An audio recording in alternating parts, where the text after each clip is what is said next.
Très bien. Je vois que l'heure avance. On va peut-être aborder notre dernier sujet et puis on reviendra sur les questions si on a un peu de temps parce que c'est un sujet quand même très important, c'est sur les aidants. Pour les aidants, il y a eu aussi un travail, un temps de travail aménagé qui est proposé aujourd'hui. Alors concrètement, comment ça se passe? Alors, ce n'est pas exactement un temps de travail aménagé. C'est qu'on propose. Alors, ben voilà, il faut expliquer là. On propose. Alors déjà ce qui est maintenant demandé aux employeurs, c'est que lorsque quelqu'un aide un proche et qu'il voit qu'effectivement ça nécessite un peu de flexibilité au niveau de son temps de travail, aujourd'hui, le conseil à donner à cet aidant, c'est d'aller voir le médecin du travail, voir en parler à son employeur et voir s'il est possible, effectivement, là on est dans l'aménagement, d'aménager les horaires de travail. Et l'employeur qui ne veut pas le faire doit quand même justifier de l'impossibilité de mettre en place ces aménagements. Alors, ce n'est pas encore très développé, mais ça va très certainement ça va certainement évoluer vers de plus en plus de flexibilité par rapport aux horaires de travail pour les aidants.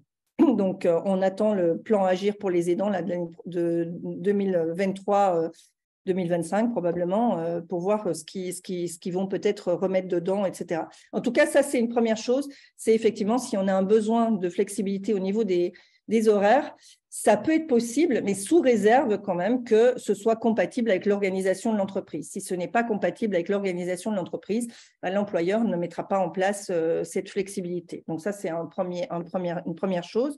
Et après, le deuxième grand besoin des aidants, c'est de pouvoir avoir en fait des temps de congés supplémentaires qui ne soient pas pris sur leur temps de congé personnel, sur leur congé payé, afin de pouvoir s'occuper d'un proche, notamment dans le cas de cancer.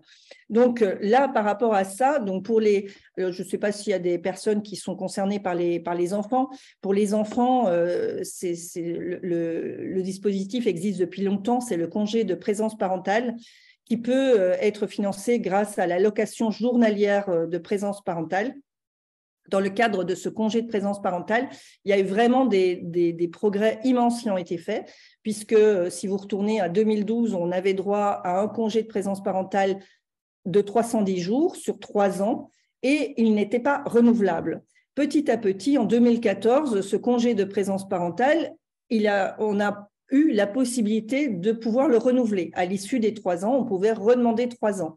Et aujourd'hui, eh bien, les personnes dont l'enfant, malheureusement, est malade, a une aggravation, une rechute, l'état de santé ne s'améliore pas, on va pouvoir, même si on a pris, parce que 310 jours, c'est moins, on est d'accord, c'est moins que 3 ans en fait. Donc, si on termine ces 310 jours avant le délai des 3 ans, eh bien, on va pouvoir, malgré tout, renouveler. Donc, il y a des personnes qui peuvent avoir jusqu'à 620 indemnité journalière de présence parentale dans le cadre de ce congé de présence parentale. Donc ça, c'est au niveau de la prise en compte par rapport aux enfants de moins de 20 ans. Donc depuis 2020, nous, on espérait que ce soit un peu le même modèle, mais en fait, c'est un modèle dégradé. On a vu la création du congé de proche aidant, puisque, en fait, si vous voulez, sur le modèle de ce qui était fait pour les enfants, le gouvernement avait créé la possibilité effectivement de demander un congé de proche aidant déjà de mémoire 2017-2018, 2017 dans le privé, 2018 dans la fonction publique de mémoire. Mais on s'est rendu compte très vite que ce congé de proche aidant n'était peu sollicité, quasiment jamais sollicité. Pourquoi? Parce qu'il n'y avait aucune indemnisation prévue. Congé de présence parentale, 310 jours et éventuellement renouvelé. Congé de proche aidant, il n'y avait rien au départ. Donc, 1er octobre 2020, on a eu la possibilité, lorsqu'on demandait un congé de proche aidant, d'avoir une allocation journalière de proche aidant, qui est d'ailleurs la même que l'allocation journalière. En termes de montant, c'est exactement le même montant que pour les parents d'enfants de moins de 20 ans. Donc, du coup, ça a été vu comme vraiment une bouffée d'oxygène par les aidants, mais très vite, on a vu les limitations du dispositif.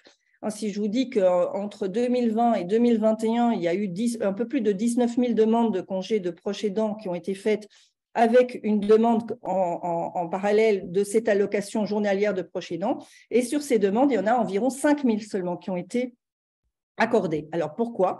Parce que au jour d'aujourd'hui, cette allocation journalière de proches aidants et la définition du congé de proche aidant, ce n'est pas du tout adapté au domaine de la cancérologie. Je m'explique. Aujourd'hui, pour pouvoir obtenir un congé de proche aidant, il faut que la personne que vous aidez soit reconnue avec un handicap de 80% en plus, soit reconnue en situation de dépendance et bénéficie de l'allocation personnalisée d'autonomie pour un GIR 1, 2, 3 ou 4. Et le 4, il vient d'être ajouté l'année dernière au mois de juillet. Avant, c'était jusqu'au GIR 3. Donc, alors, juste rappeler GIR 1, GIR 2, GIR 3, GIR 4. Qui évalue la dépendance des personnes, en fait. Il y a un certain nombre de critères. C'est des critères. Il y a un certain nombre de critères. Les deux derniers niveaux, c'est 5 et 6. C'est 6 et 5. En fait, le GIR 1, c'est la personne qui a besoin de quelqu'un, d'une tierce personne au quotidien, qui va avoir des difficultés à se déplacer, à se nourrir, à se laver, etc. GIR 2, c'est un état de dépendance un peu moins, et ainsi de suite. Donc, aujourd'hui, on est jusqu'au GIR 4. Les personnes qui sont reconnues en GIR 4 et qui perçoivent l'allocation personnalisée d'autonomie, eh bien, leurs aidants ont accès au congé de proche aidant et à l'allocation journalière de proche aidant. Si la personne est reconnue en situation de handicap, c'est pareil, on va avoir accès, donc carte invalidité, carte mobilité, inclusion, mention invalidité, on aura à ce moment-là accès également à cette allocation journalière de proche aidant. Si la personne est en pension d'invalidité catégorie 3, pas catégorie 2, catégorie 3. Catégorie 3, c'est une pension d'invalidité où on attribue une majoration tierce personne parce qu'on estime que la personne a besoin d'aide au quotidien. Mais dans ces cas-là, l'aidant pourra obtenir cette allocation journalière de proche aidant et ce congé de proche aidant. Mais ça ne répond pas aux besoins en cancérologie où très souvent, enfin toutes les personnes qui sont diagnostiquées avec un cancer ne sont pas déjà reconnues en situation de handicap, ne sont pas déjà reconnues en situation de dépendance. Donc le temps de monter les dossiers, etc., quand on voit par exemple à la MDPH, dans certains départements, il y a 12 mois d'attente, on a le temps d'attendre. Voilà. Et donc, ça explique toutes les personnes en 2020, les personnes il y avait beaucoup de personnes qui, en fait, demandaient ce congé et demandaient cette allocation en étant persuadées d'y avoir droit parce que leurs proches étaient atteints d'un cancer et que dans la conception, dans l'imaginaire, un cancer, c'est quelque chose, et d'ailleurs c'est vrai, c'est quelque chose de grave et qui demande de pouvoir avoir une réactivité immédiate. Donc, il y a du lobbying qui est en cours. On avait déjà demandé ça l'année dernière, c'est-à-dire qu'on puisse accorder l'allocation journalière de proche aidant et le congé de proche aidant, et également aux aidants de personnes qui avaient un cancer et pour un certain nombre d'autres affections de longue durée qui auraient été listées et qui permettaient aussi d'accéder. Mais ça n'est pas passé l'année dernière, mais bon, voilà.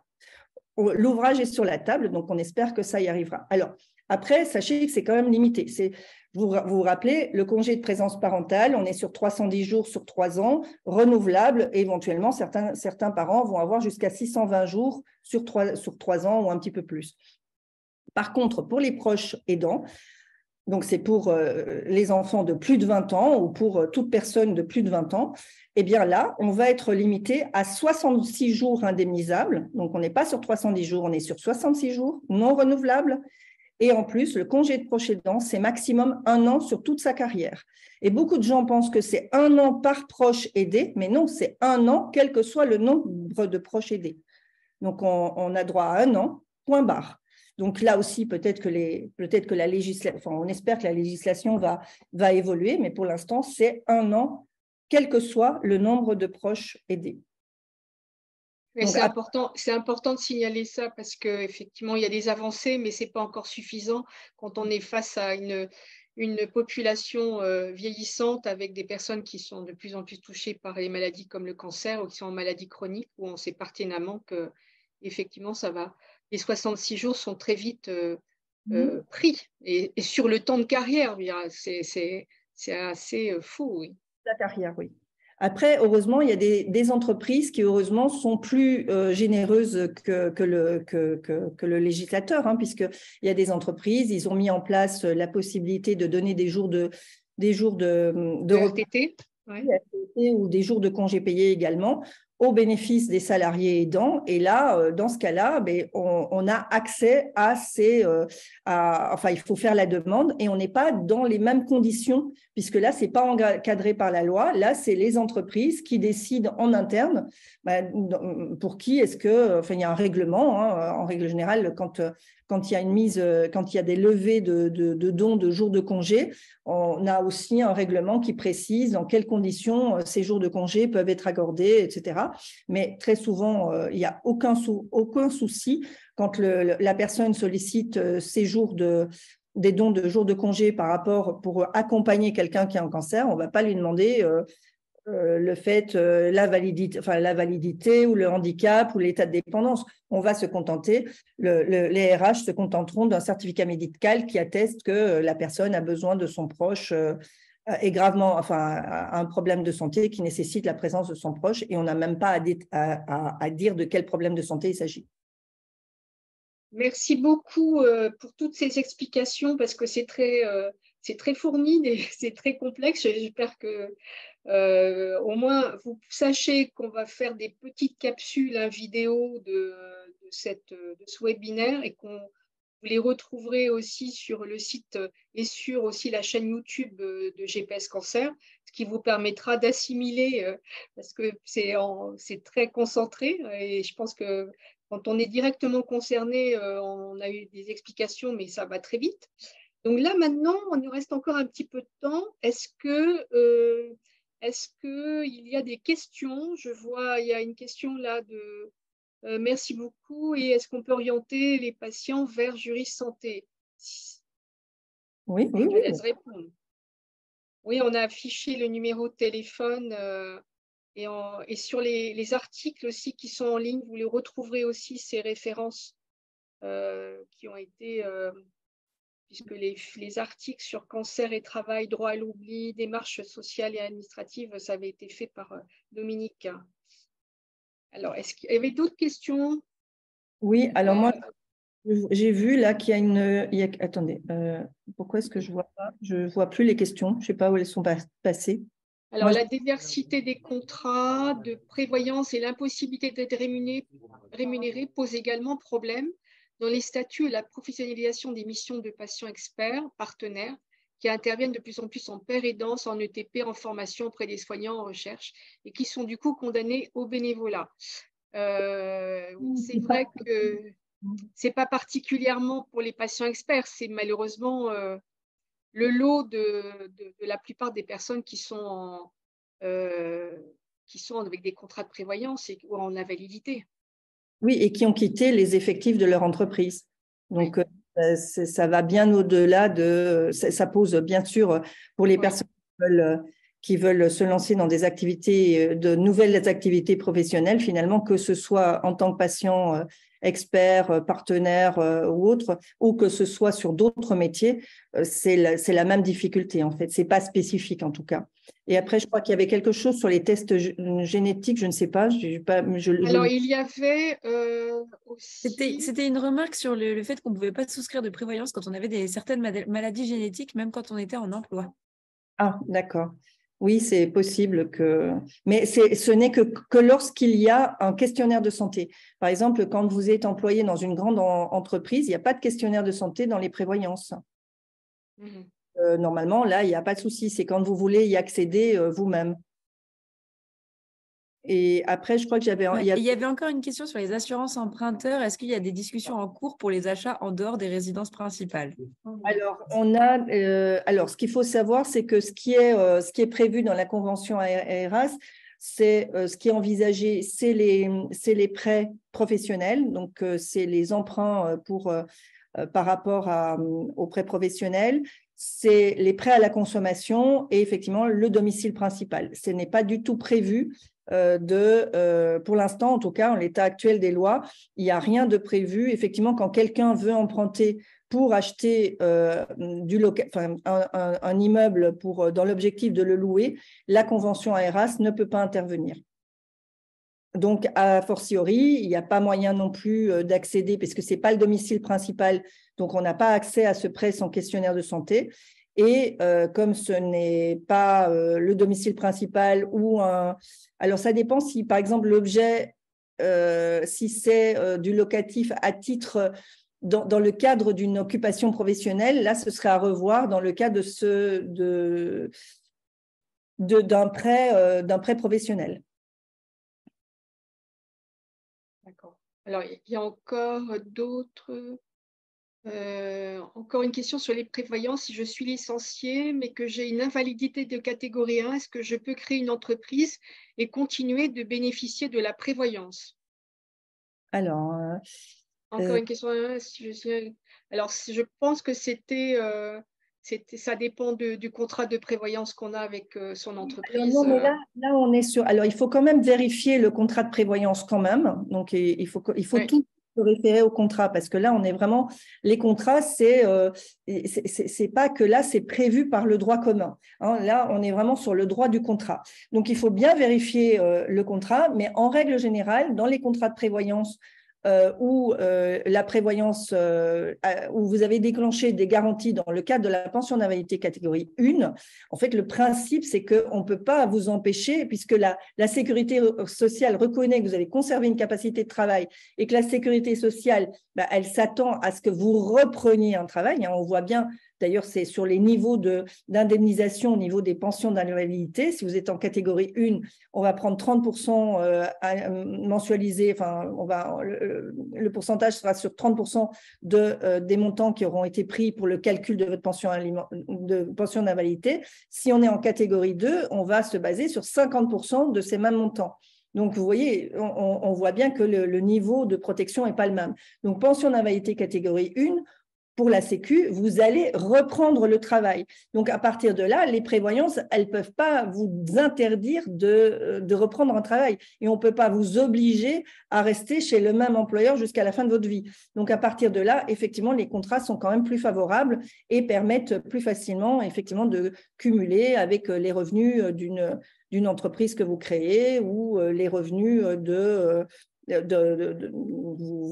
vous changez d'employeur, la prévoyance va vous suivre. Par contre, il peut y avoir dans ces contrats de prévoyance, moi ce que j'ai déjà vu, c'est catégorie 1, la prévoyance, elle intervient par exemple, tant que vous restez dans les effectifs, elle vous garantit 100% de votre salaire. Par contre, le jour où vous sortez des effectifs, donc vous avez été licencié, vous avez demandé, vous, une rupture conventionnelle, peu importe, vous êtes sorti des effectifs de l'entreprise, et à ce moment-là, la garantie qui s'applique, par exemple, c'est 60% de votre salaire. Et à ce moment-là, effectivement, imaginons vous reprenez un travail à temps partiel, quelque part, même à mi-temps, souvent, entre la pension d'invalidité et la rémunération que vous allez avoir, en fait, les prévoyances n'ont plus à intervenir. Elles réinterviendront au moment où vous êtes malade, où vous vous arrêtez, au moment où vous passez au chômage parce que vous avez été licencié ou des choses comme ça. Mais souvent, ce qu'on voit, c'est que les prévoyances sur des pensions d'invalidité catégorie 1 qui s'appliquent une fois que vous avez quitté les effectifs, souvent, il y a des temps où elles n'ont pas à intervenir, elles sont suspendues et puis elles sont réactivées chaque fois que vous pouvez en avoir besoin. J'espère que j'ai été… ça c'est un cas que je connais aussi justement dans ce sens-là qui permet en fait la prévoyance arrive que si par exemple les revenus baissent. La personne est au chômage, donc ses revenus, elle avait réintégré une nouvelle entreprise, la prévoyance la suivait. La personne est au chômage et elle a une pension d'invalidité. La prévoyance va augmenter parce que justement, il y a une baisse de revenus. Il y a un montant qu'ils ne pourront pas dépasser. Mais ça peut aller fonctionner comme ça jusqu'à la retraite. Et même si, pour répondre à cette question, même si la personne a créé une entreprise.